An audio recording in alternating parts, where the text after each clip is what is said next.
Torre, may kaso na rin na illegal detention at tambak-tambak na rin ang kasong isinampa ng KOJC dito sa dalawang ito, sa mag-among Marbil at saka dito sa Torre na ito. And hindi naman natutulog ang batas at hindi rin naman natutulog ang Panginoon. Kung hindi man ngayon, I am sure na sooner or later itong mga ito ay mapapanagot din natin sa batas. Maaring sa ngayon sila pa nasa kapangyarihan, 3 taon na lang naman tong administrasyon na to, napakabilis na lang yan. I hope na nandito pa sa Pilipinas yung mga yan. I hope na yung kanilang mga krimen na ginawa ay kanilang pagdusahan.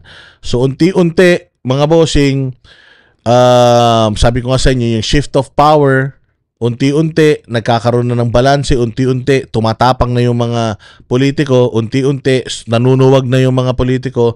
Ipanalangin natin na magtuloy-tuloy ito. Etong mga nagtraidor sa bayang Pilipinas, nagtraidor sa Pangulong Duterte, itong mga ito ay sigurado it's inevitable.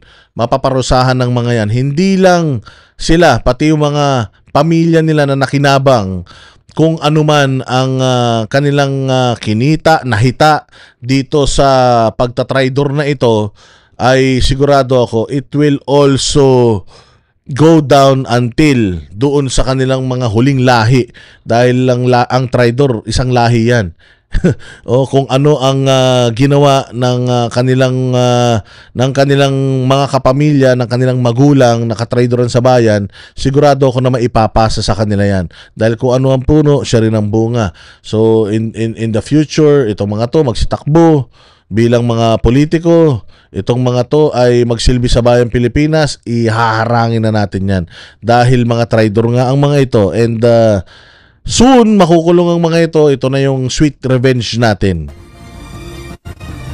Nagpasalamat naman ang presidential sister sa pagkilala sa naging investigasyon nila ng British-Israeli lawyer na si Attorney Nicholas Kaufman, abogado ni dating Pangulong Duterte sa ICC, na planong gawing suporta ang Senate inquiry sa hiling nilang mapalaya ang former president. Kinakailangan talagang ipapaabot ko sa lalong madaling panahon basta makatulong at ang alam natin ang sino mang Pilipino. Importante yan na the Senate is cooperating, especially yung committee ni Amy Marcos is cooperating with the ICC issue. Cooperating with yung legal team ni Pangulong Duterte doon. And I hope that ICC will be just at pakikinggan itong committee report na ito. Magandang development ito. Another kumbaga puntos and hope na mapauwi agad-agad si Pangulong Duterte. Pino ay may karapatan manatili sa sariling bansa at ipagtanggol ng sariling husgado. Monica, nilinaw naman ni Senador Amy Marcos na dinala niya sa Ombudsman ang chairman's report kaugnay ng kaso ni dating Pangulong Duterte, dahil dito naman anya talaga dinadala kung may paglabag ang government official. Naniniwala ang mambabatas na walang Ayan. So, yun ang maganda kasi itong mga kupal na ito, yung mga nandiyan sa screen ngayon na mga nakataas ang kamay, at least meron tayong konting liwanag, may tsansa na ang mga hinayupak na ito ay makulong. Besides, ito naman si Boying Rimulya, inako naman niya lahat sabi nga niya, ako nagbigay ng go, ako nagbigay ng approval, so lahat inako naman niya. So natin yan, itingnan natin mga bossing, mga partner, kung anong development nito. Pero ito yung isang magandang balita from yung abogado ni Pangulong Duterte tungkol diyan sa kanilang ICC request na mapalaya na si Pangulong Duterte. Po ni dating Pangulong Rodrigo Duterte. Ang argumento may kaugnayan sa jurisdiksyon ng ICC sa Pilipinas. Si Anton Cero magbabalita mula sa The Hague. Isang legal argument ang inihain ng kampo ni dating Pangulong Rodrigo Duterte sa International Criminal Court o ICC. Ayon sa dokumentong petsang Mayo 1, 2025, iginit ni Attorney Nicholas Kaufman, legal counsel ni dating Pangulong Duterte, Nawala na ang jurisdiksyon ng ICC sa Pilipinas dahil tuluyan ng kumalas ang bansa sa Rome Statute noong taong 2019. Sa ilalim ng Article 19 ng Rome Statute, maaaring questionin ang jurisdiksyon ng ICC sa isang kaso kung ang akusado ay hindi sakop ng mga umiiral na kondisyon ng kasunduan. Sa isang panayam sa ICC, naunang sinabi ni Atty. Kaufman. Alam mo, ang nakakatuwa rito kay Atty. Kaufman, no? Before, siya para siyang nonchalant, no? Yung walang pakialam, basta focus lang siya sa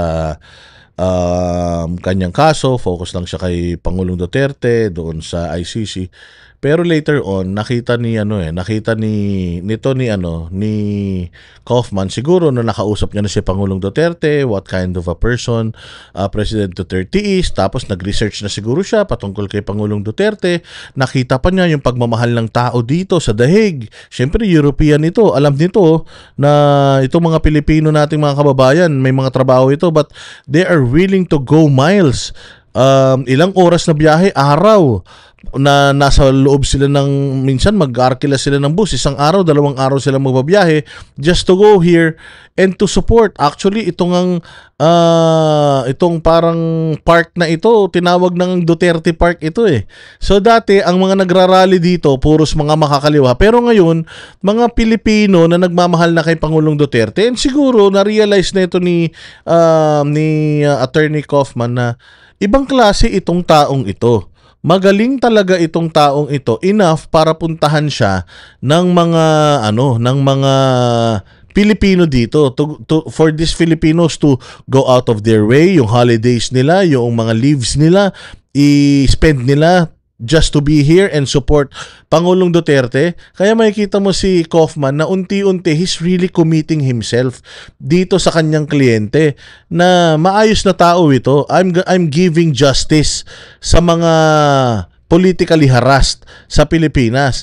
Kaya nakakatuwa na nakikita ko si Kaufman na very loose na, tapos parang talagang humaharap na siya sa media, hindi na siya masungit. And binabasa niya kay Pangulong Duterte yung napakaraming sulat.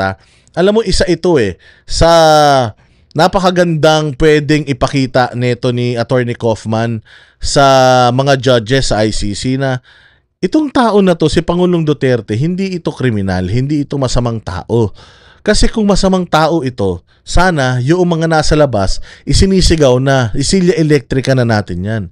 But even these people, nagpupunta rito, nagsusulat, ito yung mga sulat nila. Every day, they are sending, parang different people are sending their regards to Pangulong Duterte. It means that this person is loved. That this person, kumbaga, maraming galit sa kanya, pero majority ng mga Pilipino supports him. And kung ano man yung kanyang mga ginawa sa gobyerno ng Pilipinas, labas tayo doon, gobyerno nila yon, bansa nila yon, may demokrasya sila doon, suportado ng mga tao. So, mali itong paglilitis natin na tutungkol sa kanya, and lahat ng ito ay politika lang. Kaya kailangan pauwiin na natin siya. Kasi imagine na, sarili niyang bansa ang nagkanuno sa kanya. Anong tawag dun? Politika yun. So tanga ka na lang kung kahit ibang lahi ka, tanga ka na lang kung iisipin mo na kaya siya isinuko ng kanyang gobyerno dahil galit ang mga Pilipino sa kanya. No. Sinuko siya ng gobyerno dahil galit ang current government sa kanya. But the people na pinagsisilbihan nitong gobyerno na to are against sa pagkakakulong ni Pangulong Duterte dyan sa Dahig. Nalungkot nga ako nung sinabi ni Kitty na he's in good shape pero in bad state of mind. Yung kanya daw mental health ay mababa dahil nga syempre homesick, matanda na ito, sanay ito ng labas si Pangulong Duterte. Kahit na matanda na yan, ugod-ugod na yan, hindi yan humihinto sa bahay. Labas ng labas yan, kay buhatin yan, basta lagi yan nasa labas. Every time that we go to Davao, kami nakikita nito ni Pangulo at ano yan, talagang umuuwi yan madaling araw na. Nagkukwentuhan kami hanggang sumikat ang araw. Ganon klase si Pangulong Duterte, hindi mo siya mako-confine sa isang lugar. Kasi nga, dati ang mayor, nasanay yan na nag-iikot-ikot talaga sa buong Davao. And nire-ready niya, pine-prepare niya ulit yung sarili niya para sa pagsisilbi sa Davao dahil tumatakbo siyang mayor. So, nakakalungkot na miski naman ako siguro, kahit naman sabihin natin maganda yung tulugan ko, pagkain ko, weather, yung services, para ako nasa hotel, pero kung hindi ka naman malaya, ibang klase ang epekto kasi nun sa isip natin, lalong-lalo na sa isang strongman na katulad ni Pangulong Duterte na alam mo yung ginawa mo lang naman yung nararapat para sa bayan mo pero ikinulong ka. But again, napakagandang development nito itong si Kaufman, yung motion ni Kaufman, yung pagcha-challenge ni Kaufman sa ICC regarding jurisdiction, and magagamit niya itong Senate inquiry results ni Amy Marcos para makatulong ng malaki sa kaso na to. Na